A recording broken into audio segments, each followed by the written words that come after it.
How is everybody doing this fine day? My name is Alan Roberts, and today we're going to go over how the science behind weight stigma is complete bullshit.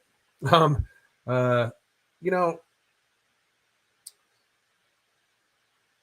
I dare anybody to try to go back in the history of their mind and find where the term weight stigma was even used before like 5 or 6 years ago. This is an implanted term into society to make people feel bad about saying true shit to people and ignoring actual very dangerous shit. I'm going to go right ahead and say this off the bat. There is no such thing as fucking weight stigma. None. None. It is. There is no stigma around something. There is no, beliefs about obesity that are not based in fucking truth. There is not a stigma around it. If you are fat, you eat too much. That is not a stigma. That is a reality. If you are fat, you do not live as long. That is not a stigma. That is a reality. If you are fat, you overconsume calories for your caloric expenditure on a daily basis and have for a long time. That is not a stigma. That is a reality. You are, in fact, not burning enough calories, whether it be because you are inactive or you are not active enough to counteract the overabundance of calories you are taking in. There is not stigma to that. There's no stigma saying that obesity leads to, and eating the way that people do to get obese leads to type 2 diabetes, cardiovascular disease, liver disease, kidney disease, cancers, those sorts of things. There is not stigma about this. There's not stigma about this at all. You know, that this is reality. And it bothers me to a great degree that we have gotten to the stage where we are even having these arguments. The woman we are about to discuss has a fucking PhD in making sure her feelings don't get fucking hurt. I mean, that's the long and short of it. She actually has a PhD. But holy shit. Like, what we're about to hear is amazing to me. Now, I'm going to preface this by saying that most of mental health care is opinion. The vast majority of mental health care is opinion. Somebody asks you how you feel. You tell them. They interpret how you feel, and then they give you a diagnosis based off of it. There are so many areas that are gray. Your opinion about how you feel could be very off compared to another person who has the same issues. It could be very, very different. And when you throw on top of it that we live in a society right now that openly kind of gets people to wallow and revel in their, perceived illnesses. Now, don't get me wrong, there are very serious perceived illnesses, right? There are very serious, there are very serious mental illnesses. Schizophrenia, bipolar disorder, which bipolar disorder, you can usually, there are tests you can run. If you're a little depressed and you're feeling a little down and they put you on a medication for it, that should be considered malpractice, frankly. Like, first of all, what are you feeling down about? What are you doing physically? What can you do to alter your life before you try to mask it away with some sort of drug? But secondly, it is opinion. Grow the fuck up. Like, that should be the first statement by almost anybody to an adult person that says, well, I'm feeling a little down. Grow the fuck up. Life sucks. Buy a helmet. Like, we just went through nonstop several fucking years of acting like people's feelings were more important than the fucking truth. That's got to stop. That's bad for people. It's bad for the country. It's bad for the world. Pretending that your feelings matter more than reality, it's bad for the fucking world.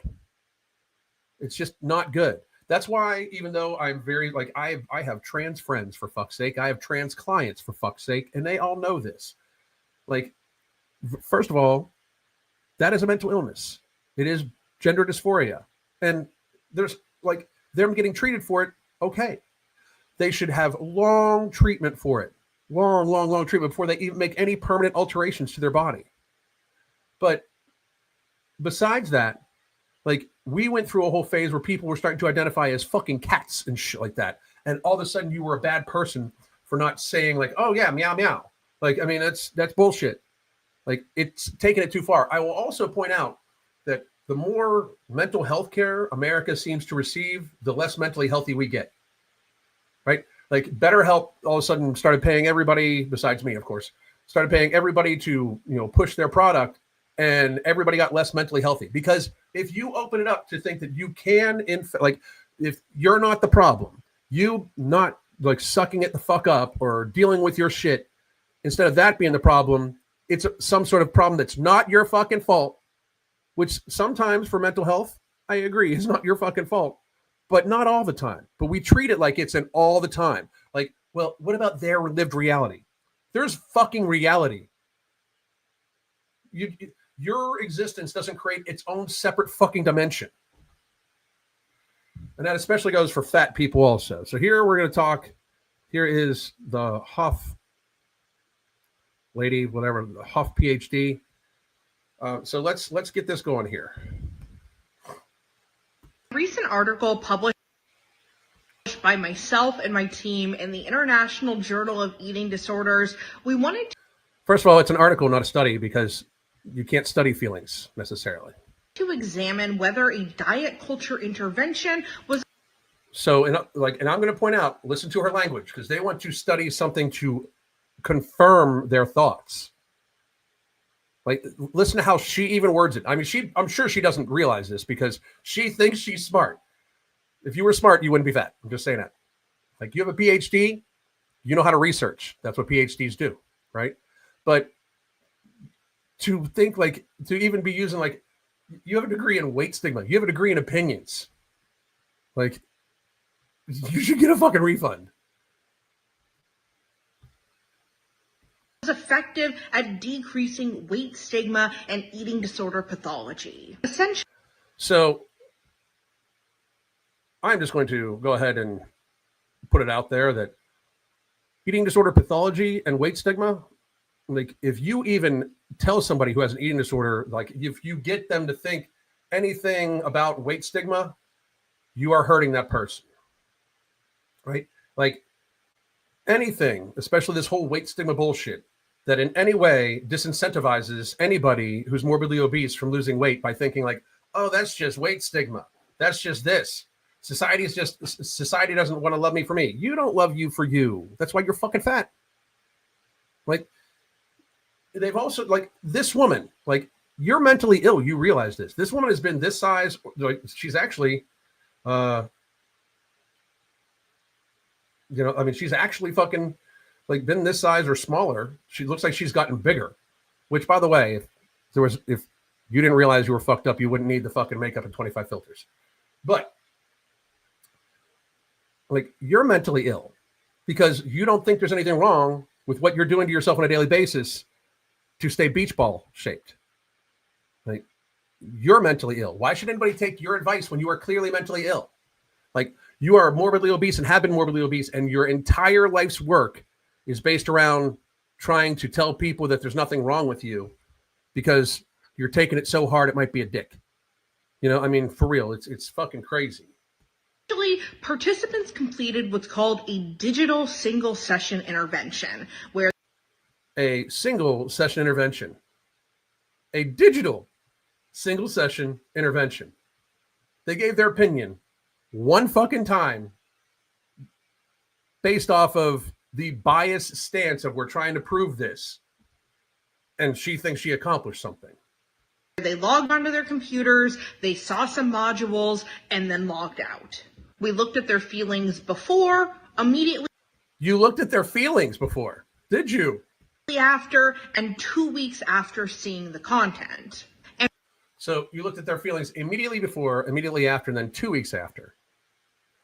How the fuck did you look at their feelings? Did you find out what happened that day before? Because if something harsh that day, like them waking up and not being able to tie their shoes without fucking almost passing out, happened, and then they see something that you show them, it makes them feel kind of way, and it imprints upon them. You realize that. So you didn't get any background work on any of these people. You just decided you were going to right before, right after, and then 2 weeks after. The 2 weeks after is irrelevant because right before is formed by how they were feeling beforehand also. Right after is how they were feeling beforehand and what you showed them. And then that solidifies for 2 weeks after.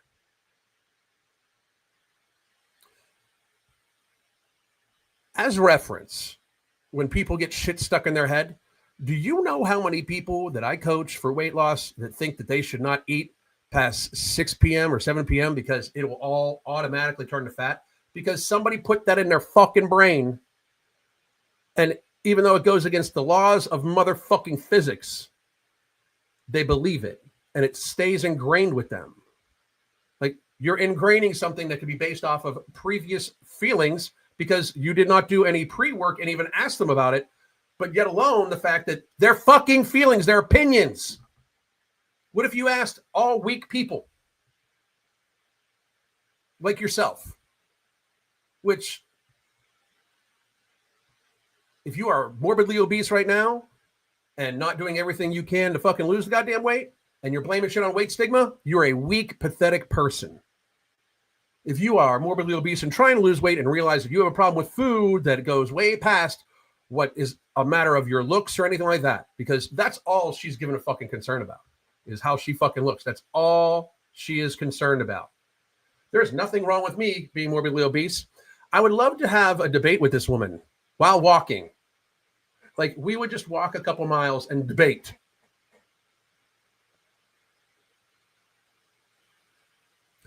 That is the end all of this bullshit. Like, why sit down with a fat acceptance advocate or even a PhD in emotional studies for fat people? Let's take a walk. Let's do it climbing stairs, shall we? If there's nothing wrong with being fat, we should be able to do it anywhere, right? I mean, you're perfectly physically capable, just as if you're not a fucking gluttonous, person, right? There's no stigma, right? It's just it is just a stigma that you are physically less capable while fat, right? I mean, you're physically less capable. That's just a stigma though, right? So it shouldn't bother you. Let's go for a fucking walk and have this debate. Any fat person. Let's get on treadmills and talk about this shit. Right? How about that? If you want a fierce, hot debate that you want to sit down for, I will completely, and I mean completely, agree to that too, PhD Hoff. However, since you are saying we're going to sit down, I am going to say that it is going to be on the roof of a 10-story building that has no elevator, of which we need to use the stairs, and the debate starts immediately upon when both of us have arrived. We start at the same time, and I'll get up the stairs way faster than you, and after I wait, about 30 minutes and you get there also, we can immediately start the debate because we are both there. How do you think that will turn out? But you're saying that that's just weight stigma. Are we going to pretend that there's like not just people dying from being fat as fuck? That's just a stigma too? That's just a stigma also somehow? And we found that there were sustained effects after 2 weeks, particularly sustained effects after 2 weeks after you implanted them. That fear of weight stigma and eating disorder pathology decreased and fat accepting health beliefs increased. So decreasing or increasing fat acceptance beliefs. Why would the entire phrase fat acceptance is unhealthy? You should not accept being morbidly obese. You should not. It is just the same way as saying, like, I completely accept that I'm going to get cancer. I'm going to keep smoking. This is promising because it basically means that in short form interventions, we can see potentially sustained benefits. You can find the article here. And if you have any questions, leave them down below and I'll do my best to answer them. A recent article published. Well, she can't answer any of them because they're all based on feelings. It's all feelings. Like, it's insane to believe that you took a survey of people and you think you accomplished something. You took a survey of choreographed people, got no pre-knowledge of anything that happened that day, and then you are thinking that you've done something here. The entire concept of weight stigma has got to stop. There's no stigma. Like, I challenge anybody in the comment section. Give me something that is actually weight stigma. Anybody. And even like just humor me, even if you agree with me, just humor me. Give me in the comment section. I'll pull your comment up. Give me what you think these people could construe as weight stigma. Any of it. Yeah. Potentially sustained benefits is like fairy dust, the word. Yep. I completely agree with you. 100%. And I agree with this. Stopping bullying failed the modern generations. That I completely 100% understand that. I 100% I agree with that. You know, that we have coddled people into this weakness. I completely agree with you. Roller coasters. Well, roller coasters are based on physics. Like people will say that they can't ride a roller coaster and therefore it's, you know, it's fat phobic and blah, blah, blah. Physics exists, right? Like, and not to mention that, but like, you're going to hurt yourself and somebody else, you know? My knee hurting more when I was fat. It's because there's more gravity on your fucking load-bearing joints. Exactly. Extra large being less than average. Yeah, that's fucking wild. Average should be medium. Med. That should be average.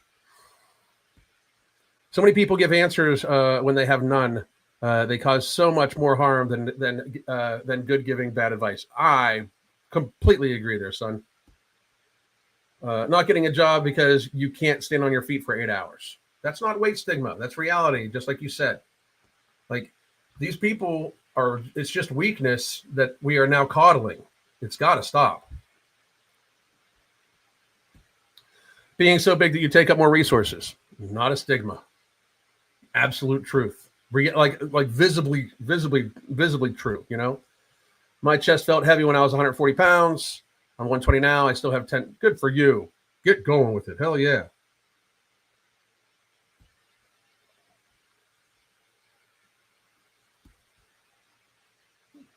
Didn't think you would actually understand what I was getting at. Oh, no, I got you, bro. I got you. ADHD brains unite. Chairs are small. I find this amazing because I never have a problem fitting into a chair, and I am a 185, 190 pound athletic male. Right? If you're a female and you have trouble fitting in a chair, you fucked up. Like, you have fucked up. Fucked up. Hallways and elevators in hotels, also ridiculous. Just insane. Feelings are temporary chemical reactions in the brain. This is taught in school. Why would you base anything on a feeling that can change in moments? I completely agree. Sitting next to someone on a plane and having them spill into your seat. I don't want strangers touching me. Well, not to mention that, but it's fraud.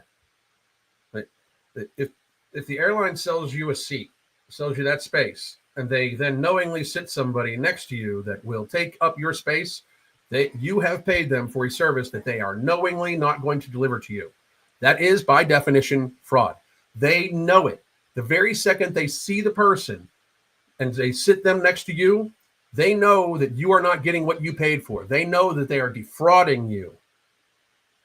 That is fraud. I will say it a million times. Basing any theory on feelings is like wishing upon a star. It's so true. So true. They can only point to these to privileges, and that's the thing too. People need to realize that obese people in America are privileged as fuck, just absolutely so privileged it's crazy. You're doing great. You're doing great. I felt mortified when I was 200. Now 167, and I have 47 to go. You are doing fucking phenomenal. Which, by the way, if you need help, here is our coaching links. We have some very exciting stuff coming up for our coaching. So you want to join it now before the prices go very, very, very up, because we have some very neat stuff coming very soon. That's our 6 months deal. You should take us up on that. It's daily communication, weekly video conferences on our app. Hell yeah. I've seen people not fit into first class seats, which is crazy because they're huge. It's odd that a very narcissistic society cares so much about other people's feelings. Very true also. Very, very true. It's kind of insane, you know? So I'll take Q&A about anything for a little bit, but I did want to tell everybody, for Americans, Thanksgiving is coming up. Many people get very, very stressed out about the holidays. They're like, oh my God, what should I eat on Thanksgiving? You should go into Thanksgiving. Make sure you get your hydration in early. Make sure your first meal is all protein. I would not eat, it doesn't need to be big. You don't want to spoil your appetite, but I would eat all protein, maybe some steak, maybe some eggs in the morning. Sit down, focus on the proteins first. If you do ham and turkey or whatever, then do the veggies, then do the bread stuffing, kind of last, and then have a piece of dessert and just have your food planned out for the next day. The problem with Thanksgiving is not even the food necessarily, because there's really only one sweet food. Like, it's better than Halloween, if you ask me. But the problem is people end up with a lot of leftovers, and then they seem to keep eating them, over and over and over again. And they seem somehow to always have the sweet things as leftovers. Like, they'll make 15 pumpkin pies, I'm in a miscalculated bulk, but I've been around the block myself, so I'm cleaning it. So I'm cleaning it up, and formerly fat alcoholic about 10 years ago. Good for you, da. I'm hosting. We're cooking just enough portions for the meal, protein and veggie focus. Good for you. I think the caring is all performative and done in hopes that they'll either get brownie points or someone else to care about their feelings. Very, very, very insightful, son. I mean, treating Thanksgiving dinner as a reason to gorge is a problem. Absolutely. There's never a reason to overindulge. Like, you should not eat to the point where you feel sick or feel pain. That's one of the reasons why on our app we do what's called the 75-20-20 protocol, where at your largest meal of the day, you eat 75% of the food you normally plate up for yourself, drink 20 ounces of water, wait 20 minutes, even have a timer going on here soon. And then at the end of the 20 minutes, you should eat whatever you feel like is left over on the plate that you want to eat. If you don't want to eat anything, you just put it up and maybe eat it later because you already planned on eating it. If not, you just put it up, or you could use it for leftovers, or if you eat the rest of it, you eat the rest of it. It does a couple of very positive things. One, it helps keep your portion sizes adjusted. Two, it slows down your eating process. And almost every fat person I know, including myself, we eat way too fucking fast. We're a former fat person, that's one of the good things about it. I wouldn't suggest you necessarily do that with Thanksgiving dinner unless unless you have a tendency to overeat to the point of pain, because this also helps avoid that overfull feeling where you'll eat and then 20 minutes after you're done eating, all of a sudden you're like, wow, I overate a little bit. That avoids that feeling. And for binge eaters, that's very important because that feeling can sometimes trigger a binge for some reason. Like, oh, my stomach already hurts, so let me fucking pile more in. Keto stuffing, hell yeah, that's what we do. Why safety is an issue when you get a used work truck from a 400-pounder and there's no seat left, just springs. But that's not a safety issue, right? Exactly. Crazy, isn't it? I got 150 pounds of venison in the freezer from this weekend. Next year is getting squared away early. Fuck yeah, great goddamn job. How fast I eat was always joked about. It's a real thing. It's a very real thing. It's 100%. 100%. I wish Crystal and I would have saved all the data that we've gathered over the course of the last 7 or 8 years. But it is 100% of the people that have trouble with binging disorder, especially, we all eat too fucking fast. Like, all of us. Like, I eat like somebody's trying to steal my fucking food. It's getting a lot better, don't get me wrong. But that's also how you keep your body used to eating too much volume. The idea behind living a happy, healthy, sustainable lifestyle, hunger-free and happy, as we say in our area of the woods, is being completely nourished, satiated, and satisfied on as minimal volume of food as possible. You do not want to do the high volume food trap. I've heard other people that talk about weight loss who have no idea what the fuck they're doing talk about high volume foods. High volume foods are fucking idiotic because eventually that's not going to be salad. Eventually it's going to be pasta, and we all know it. I used to be able to sit down and eat 2 pounds of steak easy at a sitting, like just fucking mowing through it, and then like sides on top of it. Now I get to about 14 ounces of chuck steak, and I'm like, I'm pretty fucking full. A 1 pound ribeye, and I'm full. And I mean, that's all, like nothing else on the plate. So it does definitely, your stomach definitely does shrink back down. So that is my biggest form of suggestion for anybody. Listen, I might be back a little later today, but if not, I'm definitely gonna be back tomorrow I'll be back tomorrow midday and probably in the evening, and then we'll go from there. But I hope all of you have a very fucking happy day. Please understand that this isn't meant to be mean to anybody. This is just meant so people stop thinking this ridiculous bullshit. I hope all of you have a fabulous day. My name is Alan Roberts. Goddamn.